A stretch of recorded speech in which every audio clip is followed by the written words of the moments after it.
ప్రభువు మన రక్షకుడు అయినటువంటి యేసుక్రీస్తు నామంలో అందరికీ వందనములు, శుభములు. ఈరోజు మీతో పంచుకోబోయేటువంటి అంశము అరణ్యయాత్ర, విశ్వాసయాత్ర అనేటువంటి అంశము మీతో పంచుకొనబోతూ ఉన్నాను.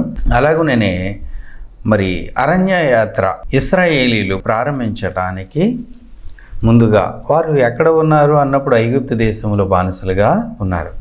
ఐగుప్తు దేశంలో 400 సంవత్సరాలు మరి యాకోబు తన బిడ్డలు అందరూ వెళ్ళి ఇశ్రాయేలీలుగా అక్కడికి వెళ్ళి ఐగుప్తు దేశంలో 430 సంవత్సరాలు ఉన్న పిదప అక్కడ వారి జీవితాలు మనము చూస్తూ ఉంటే ఎంతో బాధాకరంగా మరి దుఃఖకరంగా మనకి కనబడతా ఉంటాయి. వారు మట్టి పిసుకుట ఎందును, గడ్డి సేకరించుట ఎందును, అలాగనే మరి పొలము పనిలోను, ఇటుకల పనిలోను, సమస్త పనులోనూ వారు చాలా భారభరితమైనటువంటి పనులు వారికి మరి మోపటం అనేది ఐగుప్తు దేశస్థులు మోపటం అనేది జరిగింది. అయితే మరి 430 సంవత్సరాలు వారు అంత శ్రమను అనుభవించారు. అయితే అంత శ్రమ పడుతున్న కాలంలో వారు దేవునికి మొరపెట్టారు, ఎంతో వేదన పడ్డారు, దుఃఖపడ్డారు, దేవునికి మొరపెట్టారు.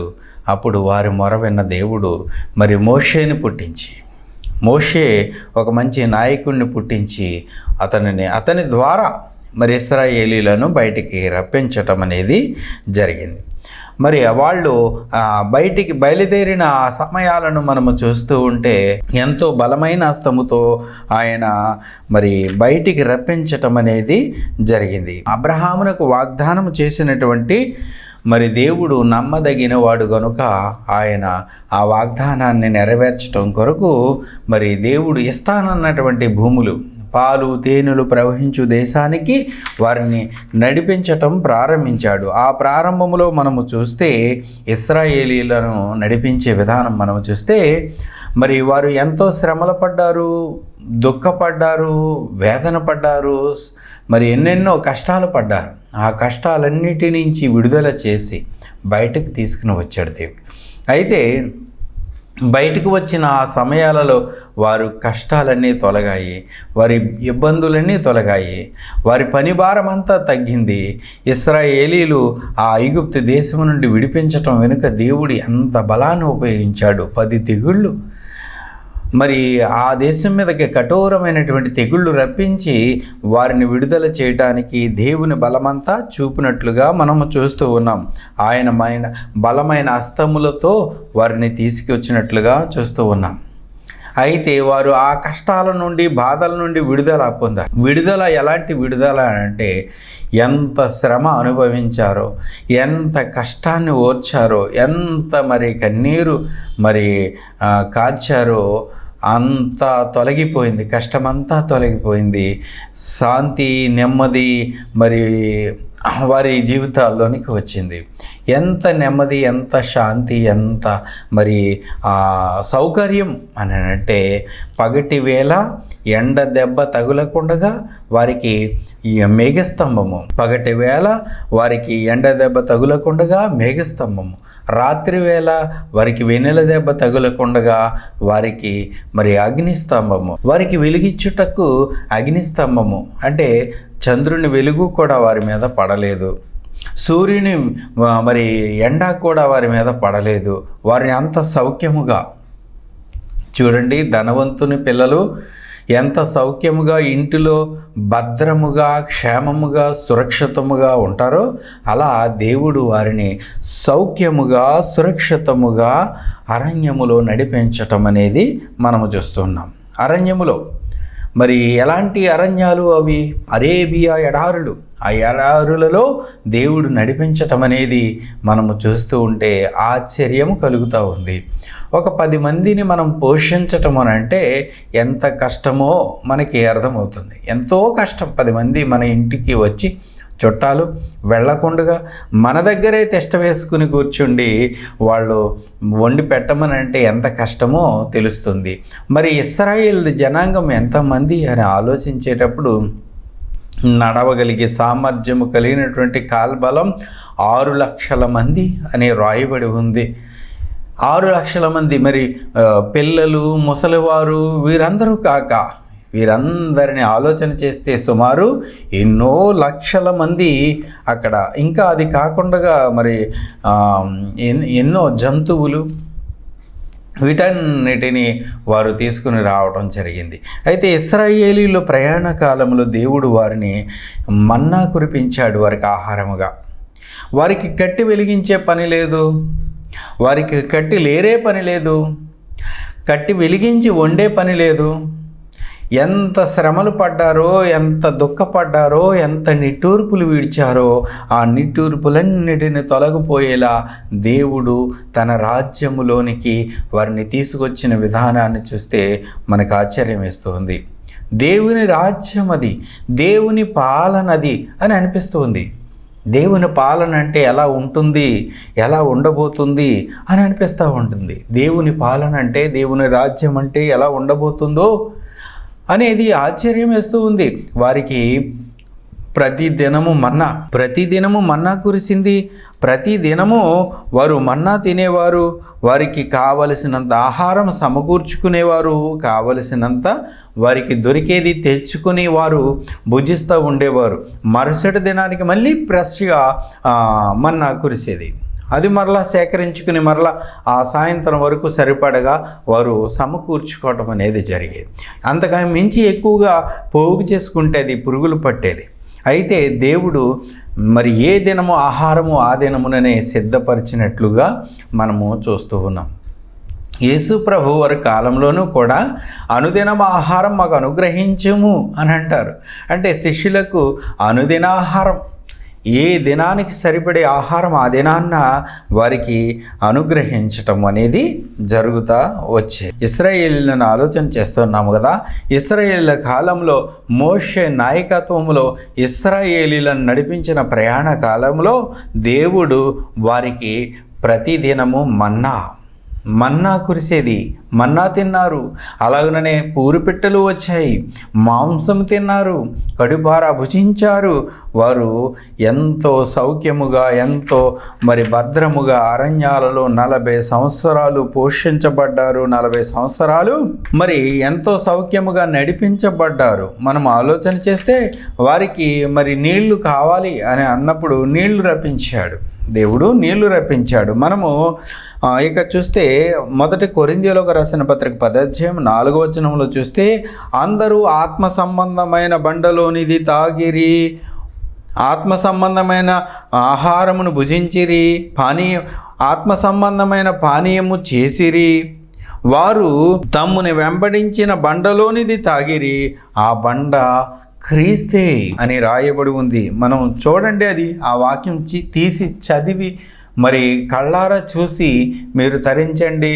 ఆ బండ క్రీస్తు ఆనాటి కాలంలో ఇశ్రాయేలీలకు పరిచర్య చేసిన వారుగా ఆ ప్రభువు వారు మనకి కనబడతారు. తండ్రి ఇష్టం మేరకు, తండ్రి యొక్క అభిష్టం మేరకు ఇశ్రాయేలీల ప్రయాణ కాలంలో ఇశ్రాయేలీలకు దాహము తీర్చినట్లుగా, ఇశ్రాయేలీలకు బండగా అక్కడ సేవలు అందించినట్లుగా మనము చూడగలుగుతూ ఉన్నాము.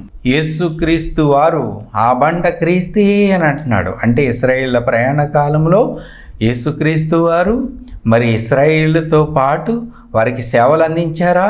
తండ్రి ఇష్టం మేరకు, తండ్రి కోరిక మేరకు దేవుని పనిలో ఆనాడు యేసుక్రీస్తు వారు ఉన్నారా? అవును. ఇశ్రాయేల్ ప్రయాణ కాలంలో వారిని వెంబడించింది ఎవరో కాదు, ఆయన క్రీస్తే. ఆనాటి కాలంలో మరి అబ్రహాము కాలంలోనూ కూడా యేసుక్రీస్తు వారు మరి అబ్రహాముతో ముచ్చటించినట్లుగా మనము యోహాను రాసిన పత్రిక 8:55 చెప్తున్నారు. మీ తండ్రి అయిన అబ్రహాము నా దినము చూతునని మిగుల ఆశపడెను, ఆనందించెను, అది చూసి తరించేనని చెబుతూ ఉన్నారు. ఆనాటి కాలంలో యేసుక్రీస్తు వారు అబ్రహాము దగ్గరికి వచ్చినట్టుగా కూడా చెబుతూ ఉన్నారు. అయితే మనము దేవుడు లేఖనాలలో చెప్పినది మనము ఖచ్చితముగా నమ్మవలసి ఉన్నది.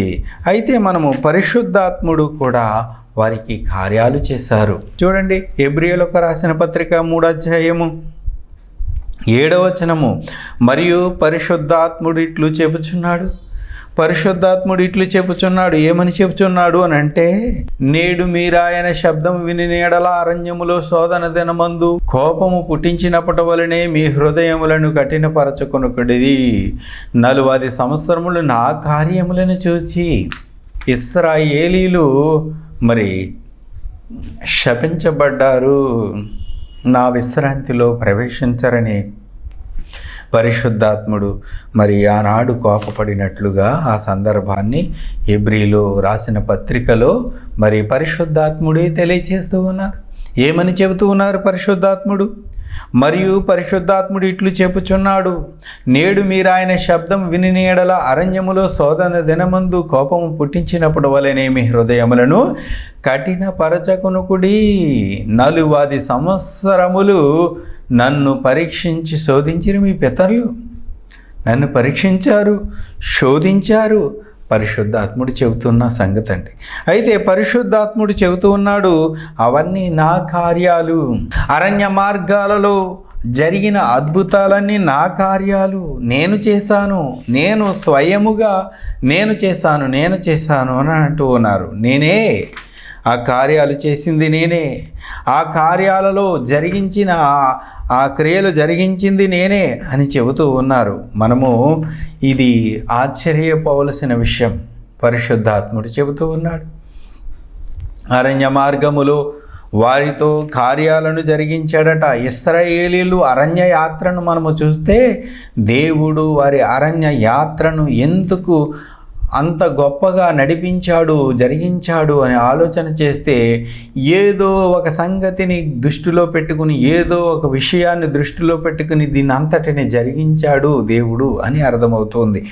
ఏమిటి అది అని అంటే, రాబోయే తరాలన్నిటినీ దృష్టిలో ఉంచుకుని రాబోయే తరాలన్నిటికీ ఆయన ఒక మెసేజ్ అందించటం కొరకు దేవుడు వారి ఎడల జరిగించిన కార్యాలు అని మనము గుర్తించాలి. కారణం, మనకి కొరింథీయులకు రాసిన పత్రికలో మనం 10వ అధ్యాయం అదే 10వ అధ్యాయము మొదట కొరింథీయులకు రాసిన పత్రిక 10వ అధ్యాయము 6 నుంచి చూద్దాం. వారు ఆశించిన ప్రకారం మనము చెడ్డవాటిని ఆశింపకుండానట్లు ఈ సంగతులు మనకు యుగాంతమందున్న మనకి బుద్ధి కలుగుటకై రాయబడెను. దేవుడు వారి మీదే ప్రేమతో, వారి మీదే తృష్ణతో, వారి మీదే అపారమైన ప్రేమ పెట్టుకుని వారి కొరకే కార్యాలన్నీ జరిగించినట్టుగా మనము చూస్తూ ఉంటాం. కానీ మనము ఆలోచన చేయాలి, మనలను దృష్టిలో పెట్టుకుని వారి కొరకు అవి సంభవింపచేశాడు దేవుడు. మనలను రాబోయే తరాలన్నిటినీ మరి దృష్టిలో ఉంచుకుని ఆయన మరి వారికి సంభవింపచేశాడు. ఇశ్రాయేలీల మరి కాలాన్ని మనం ఆలోచన చేసినప్పుడు ఇశ్రాయేలీలు చూడండి, ఇశ్రాయేలీయులనే ప్రేమించాడు, ఇశ్రాయేలులనే చేరదీసుకున్నాడు, ఇశ్రాయేలు కొరకే సమస్తాన్ని జరిగించాడు అని అనుకుంటే మనం పొరపడినట్లే.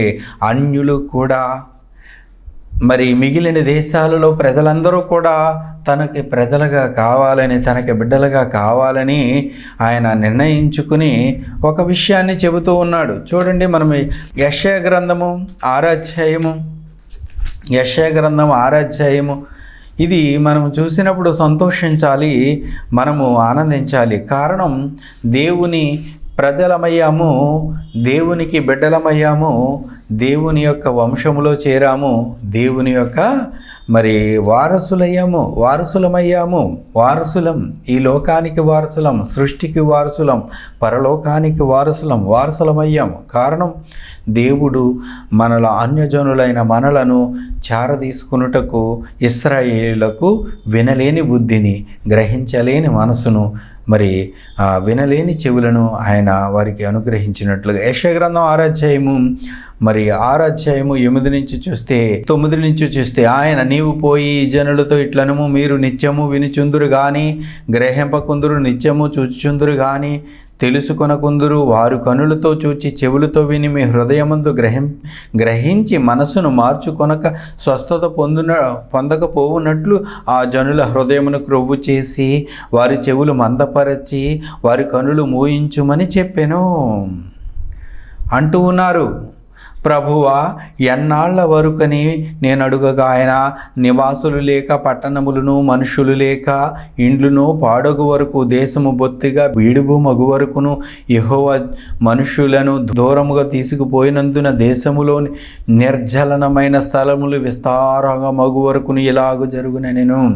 ఇశ్రాయేలీయులకు యేసుక్రీస్తు కాలం గడిచిన తరువాత 70 ఏళ్లకు వీరికి శాపం వచ్చింది. ఆ శాపములో నిర్జల దేశముగా మారింది ఇశ్రాయేల్ జనాంగం. ఆ ఇశ్రాయేల్ జనాంగాలన్నీ కూడా చెదరగొట్టబడ్డారు, చాలామంది చంపబడ్డారు. ఆనాటి కాలములోనే ఆ యెరూషలేము దేవాలయం కూల్చబడింది. ఆనాటి కాలములోనే అన్యజనుల ప్రవేశం జరిగింది. అన్యజనులు మొదటి శతాబ్దంలో ప్రారంభమయ్యారు. రావటం, దేవునికి ప్రజలుగా మారటం, దేవునికి జనులుగా మారటం ఆనాటి కాలం. ఆనాడు మొదలుకొని 1800 సంవత్సరాల కాలం వరకు ఇశ్రాయేలీయులను రాజు లేడు, ఇశ్రాయేలీయులకు దేశము లేదు, రాజ్యాంగము లేదు, ఇశ్రాయేలు ఒక ప్రజగా లేరు, అన్య జనులలో చెదరిపోయారు.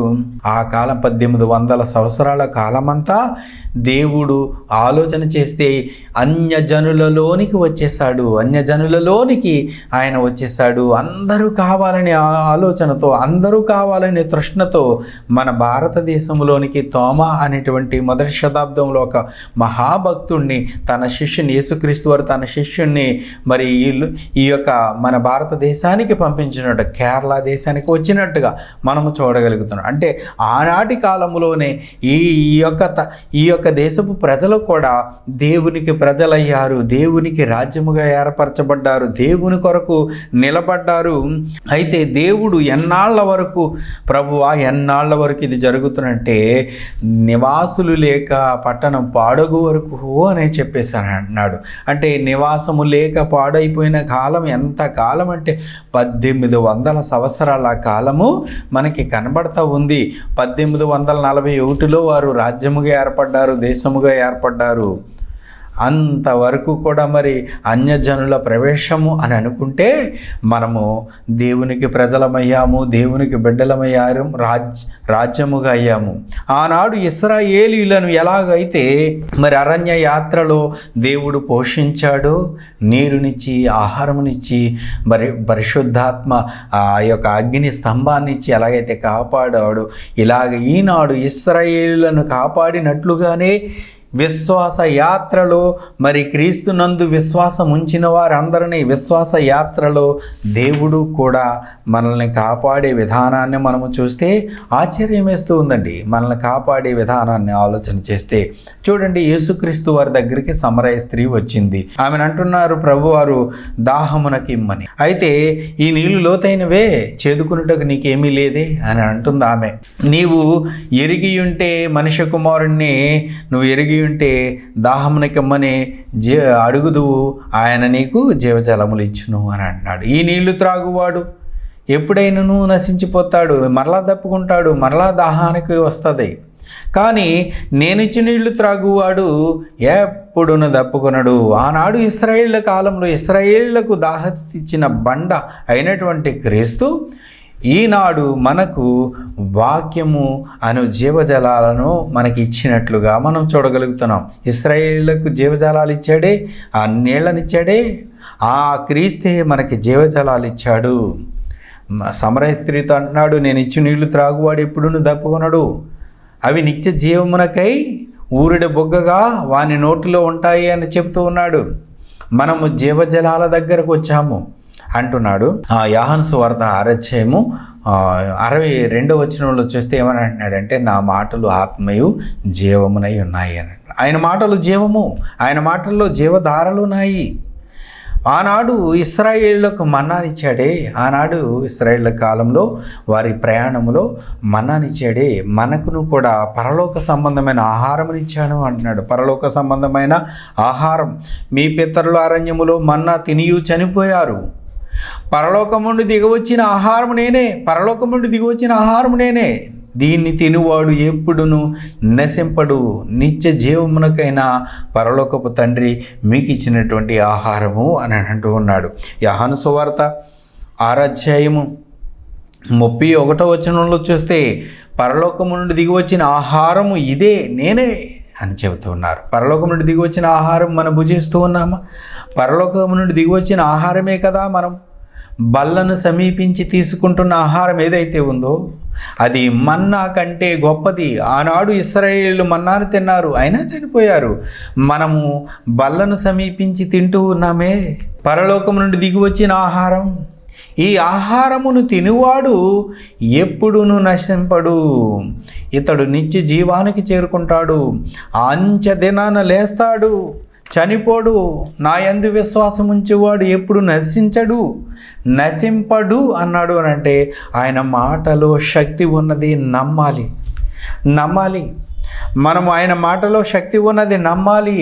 అది నమ్మితే, నమ్ముట మన వలనైతే నమ్మువానికి సమస్తము సాధ్యమే అంటున్నాడు. నమ్మువానికి సమస్తము సాధ్యమే. నమ్మగలుగుతూ ఉన్నామా? ఆయన మాటలో జీవమున్నది, ఆయన మాటలో శక్తి ఉన్నది. పరలోకము నుండి దిగి వచ్చిన ఆహారము నేనే. బల్లను సమీపించే ప్రతి ఒక్కరూ నిత్య జీవమును ఆహారమును తింటూ ఉన్నారు, పరలోకానికి సిద్ధమవుతూ ఉన్నారు, అంచె దినాన లేపబడతారని గుర్తించుకోవాలి. ప్రతి ఒక్కరూ బాప్తిసం తీసుకోవాలి. ఆనాడు మోషే యొక్క ప్రయాణములో, ఇశ్రాయేలు ప్రయాణములో అది మేఘమునకు సాదృశ్యము, అలాగనే సముద్రమును దాటి వచ్చారే, నీళ్లను దాటి వచ్చారే, దానికి సాదృశ్య రూపకమైన బాప్తిసం ఇప్పుడు మనలను రక్షిస్తూ ఉంది కదా. గనుక ప్రతి ఒక్కరూ బాప్తిసం తీసుకుని బల్లను సమీపించాలి. ఆ బల్ల మీద ఉన్న ఆహారం ఏదైతే ఉందో మన్నా కంటే గొప్పది. అది మనలను జీవింపచేస్తుంది, బ్రతికింపచేస్తుంది, అంచె దినాన మనము లేచేలా చేస్తుంది. ఆనాడు ఇశ్రాయేలును కాపాడటానికి రాత్రి వేళ అగ్నిస్తంభం మరి ఈనాడు మనకేముంది అని ఆలోచన చేస్తే మనలో పరిశుద్ధాత్మనే ఆయన ఉంచి ఉన్నారు. అందుకనే అంటున్నాడు 2వ తెస్సలోనికీయులకు రాసిన పత్రిక 5వ అధ్యాయము 19వ వచనం, ఆత్మను ఆర్పకుడి, ఆత్మ మనలో రగులుతూ ఉందండి. అయితే బాప్తిసం తీసుకున్న ప్రతి ఒక్కరికి ఆత్మ అభిషేకము జరుగుతూ ఉంది. ఆత్మాభిషేకం ఎప్పుడు జరుగుతుంది? ఆత్మాభిషేకం ఎలా వస్తూ ఉంది? ఎవరో చేతులు ఉంచితే వచ్చేది కాదు, మనం శక్తి చేత బలము చేత వచ్చేది కాదు. ఆత్మను ఎలా పొందుతామనంటే విశ్వాసము ద్వారా పొందుతాం. విశ్వాసం వలననే ఆత్మ అనుగ్రహించబడుతుంది. విశ్వాసము ద్వారానే మనం రక్షించబడుతున్నాం. క్రియల వలన మనము నీతిమంతులుగా ఎంచబడము అని చెబుతూ ఉన్నాడు. విశ్వాసము ద్వారానే. చూడండి, మనకి 2వ అధ్యాయము 38వ వచనంలో చూస్తే అపోస్తలుల కార్యాలు, మీరు బాప్తిసం తీసుకోనండి, మారు మనసు పొంది ప్రతివాడు బాప్తిసం తీసుకునండి, అప్పుడు పరిశుద్ధాత్మని వరము మీకు అనుగ్రహించబడుతుంది. మీకు పరిశుద్ధాత్మ అనేది వరముగా అనుగ్రహించబడుతుంది. అది ఆత్మ, అది ఎలాంటి ఆత్మ అంటే అగ్ని వలె అది మనలో నిలుస్తుంది. ఆనాడు ఇశ్రాయేలీయులను మరి అగ్ని స్తంభముగా అక్కడ దేవుడు వారిని కాపాడితే రాత్రి వేళ ఆ పరిశుద్ధాత్ముడే స్వయముగా మనలో అగ్నిగా మనలో నిలుస్తూ ఉన్నాడు. ఈ లోకాన మాలిన్యాన్ని అంటుకోకుండా మనలను కాపాడుటకు, మనలను రక్షించుటకు సాక్షాత్తు పరిశుద్ధాత్ముడే మనలో నిలిచి ఉన్నాడు అని మనము గ్రహించాలి. హెబ్రీయులకు రాసిన పత్రిక 12వ అధ్యాయము 22వ వచనంలో ఇక్కడ చూస్తే మనము వచ్చినది లేక మన విశ్వాస యాత్ర ప్రారంభించినది మనం ఆలోచన చేస్తే చాలా ఆశ్చర్యముగా ఉంటూ ఉంది. అయితే మన విశ్వాస యాత్రను మనము గుర్తించుకోవాలి. మనం యాత్రలో ఉన్నాం. ఎప్పుడు మాటికి ఇశ్రాయేలుని చూస్తూ వారి ప్రయాణాలు గుర్తు చేసుకుంటూ వారి కోసమే ఆలోచించడం కాదు, కానీ ఇశ్రాయేళ్ల ప్రయాణ కాలం మోషేను బట్టి ముగిసింది, ఆరంభమైనది మోషేను బట్టి ముగిసింది. అయితే మన ప్రయాణం, విశ్వాస యాత్ర ఎప్పుడు ప్రారంభమైందనంటే 2వ ప్రవక్త మోషే వంటి ప్రవక్త, ఇశ్రాయేలులో నుండి వచ్చినటువంటి ప్రవక్త యేసుక్రీస్తు వారు. ఆయనతో ప్రారంభమైనది విశ్వాస యాత్ర. మనము కూడా యాత్రలో ఉన్నాం, మనము కూడా ప్రయాణంలో ఉన్నాం. ఆనాడు వారు చేసిన తప్పును మనము చేయకుండా ఉండుటకు, మనకి బుద్ధి కలుగుటకే యుగాంతమందున్న మనకు ఆ సంగతులన్నీ దృష్టాంతములుగా రాయబడి ఉన్నాయి. వారు ఏవైతే అడిగారో వాటిని ఆశింపకుండానట్లు మనకి బుద్ధి కలుగుటకు రాయబడి, వారు ఏవైతే అడిగారో వారిని అట్టివి మనం అడగకుండానట్లు మనకు రాయబడి ఉన్నాయి. వారు ఏవైతే ఆశించారో చెడ్డవాటిని శోధించారు అరణ్యములో పరిశుద్ధాత్ముని, మనమును శోధింపకుండా నిమిత్తమే మన కొరకు రాయబడి ఉన్నాయి. మనం ప్రయాణం ప్రారంభమైనది క్రీస్తులోనికి వచ్చిన ప్రతి ఒక్కరూ అరణ్య యాత్రలో ఉన్న వారిని గుర్తు చేసుకోవటం కాదు, కానీ మనము విశ్వాస యాత్రలో ప్రారంభమయ్యాం. ఈ యాత్రలో మనం ఎన్ని మార్లు ప్రభువును శోధిస్తూ ఉన్నాము. ఈ లోక ఆశల కోసము, లోక సంబంధమైన వాటిని దేవుని వైపు తిరిగిన మనము లోకం వైపు చూస్తూ ఎన్నిసార్లు ప్రభువును శోధిస్తూ ఉన్నామో గుర్తు చేసుకోవాల్సిన అవసరత ఉన్నది. మన ప్రయాణం, మన విశ్వాస యాత్రను మనం గుర్తు చేసుకోవాలి. విశ్వాస యాత్రలో మనము పడిపోకుండా కాపాడుకోవాల్సిన అవసరత, మన విశ్వాసాన్ని కాపాడుకోవాల్సిన అవసరత మనకు ఉన్నది. చూడండి, 12వ అధ్యాయం 22వ వచనంలో చూస్తే ఇక్కడ, ఇప్పుడైతే సియోను కొండకును జీవము గల దేవుని పట్టణమునకును అనగా పరలోకపు యెరూషలేమునకును వేవేల కోట్ల కొలది దేవదూతల యొద్దకును పరలోకమందు రాయబడి ఉన్న జ్యేష్ఠుల సంఘము యొద్దకును వారి మహోత్సవమునకును అందరి న్యాయాధిపతి అని దేవుని యొద్దకును సంపూర్ణ సిద్ధి పొందిన నీతిమంతుల ఆత్మల యొద్దకును క్రొత్త నిబంధనకు మధ్యవర్తి అయిన యేసునొద్దకును ఏబేలు కంటే మరి శ్రేష్టముగా పలుకు ప్రోక్షణ రక్తమునొద్దకును మీరు వచ్చి ఉన్నారు. ఆనాడు ఇశ్రాయేలీలు అరణ్య ప్రయాణానికి వచ్చి ఉన్నారు. వారి ప్రయాణములో చాలామంది రాలిపోయారు. ప్రారంభించిన వారు లక్షలాది కొలది. ప్రారంభిస్తే మిగిలినది ఇద్దరే చేరారు. మిగిలినవి నూతన తరాలు చేరాయి తప్ప ప్రారంభించిన వారు ఎవరు చేరలేదు అని అంటే నమ్మండి, ఇద్దరే చేరారు. శాసము అలాగే ఉండబోతుందని అనిపిస్తుంది. దేవునికి కావలసిన వారు, దేవుని కొరకు నిలబడేవారు, దేవుని కొరకు శాసము వచ్చేది తక్కువ శాతమే అనిపిస్తుంది. నోవహు కాలంలో యనమండుగురు వచ్చారు. సొదొమ గొమొర 2 పట్టణాలలో 2-3 వచ్చారు. అయితే శాసం అలాగే కనబడతా ఉంది తప్ప దేవుని కుటుంబంలోనికి అనేక మంది వచ్చినట్లుగా మనము చూడలేకపోతూ ఉన్నాం. అయితే మనము ఎవరి యొద్ద వచ్చామనంటే వేవేల కోట్ల కొలది ఆనాడు మేఘము ఆవరించినట్లుగా ఈనాడు మనము పెద్ద సాక్షి సమూహము యొద్ద మనం ఉన్నాము. అదే ఎబ్రీ పత్రిక 12:1 ఎంత గొప్ప సాక్షి సమూహము మేఘము వలె మనలను ఆవరించి ఉన్నందున మనము ప్రతి భారమును సులువుగా చుక్కులు పెట్టు పాపమును విడిచిపెట్టి విశ్వాసమునకు కర్తయు దాన్ని కొనసాగించి వాడైనా యేసు వైపు చూచు మనము పందెపు రంగములో ఓపికతో పరిగెత్తుదము అని చెబుతున్నాడు. ఎంత గొప్ప సాక్షి సమూహం! ఆనాడు ఇశ్రాయేలును మేఘము ఆవరించినట్లుగా ఈనాటి కాలంలో గొప్ప సాక్షి సమూహం మనల్ని ఆవరించి ఉన్నది. ఆ సాక్షి సమూహము మనల్ని లోకమనే పాపములోనికి పడిపోకుండా మనల్ని కాపాడటానికి, లేక వారి జీవితాలు సాక్షులుగా మన కళ్ళ ముందు కనబడతా ఉన్నాయి.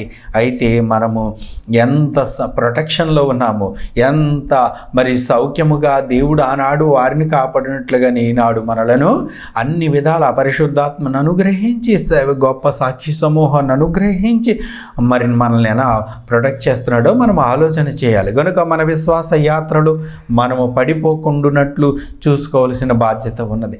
ఇశ్రాయేలీయులు ఏవైతే చెడ్డవాటిని అడిగారో వాటిని అడగకుండా మనం జాగ్రత్త పడవలసి ఉన్నది.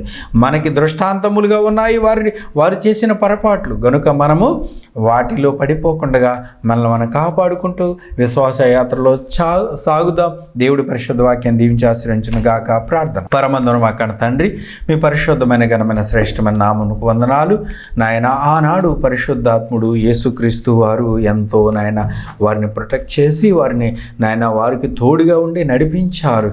ఈనాడు కూడా నాయన తండ్రి, ఇదిగో నాయన ఏబేలు కంటే మరీ శ్రేష్టముగా పలుకు రక్తము యొద్దకు, క్రీస్తు రక్తము యొద్దకు మేము వచ్చి ఉన్నాము నాయన. అలాగే పరిశుద్ధాత్మను కలిగి ఉన్నాము, గొప్ప సాక్షి సమూహము కలిగి ఉన్నాము నాయన. మా విశ్వాస యాత్రలో నాయన ఎలా నడవాలో, ఎలా నాయన నడుచుకోకూడదో అన్ని విషయాలు నాయన జ్ఞాపకం చేశాను. అందరిలో 100 ఫలింపచేయండి. యేసుక్రీస్తు నామములో ఈ ప్రార్థన అడిగి వేడుకొంచున్నాము కన్న తండ్రి. ఆమేన్. అందరికీ వందనాలు. సెలవు.